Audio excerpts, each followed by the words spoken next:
Got the Glock 20 Gen5 10mm M.O.S. All I did was change out the basic stock sights. I put the Glock brand suppressor sights on it. Really, I never had jams on it.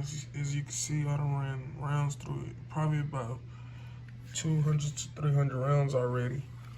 Only had it about a month now. And I got Buffalo board 10mm hollow points in here.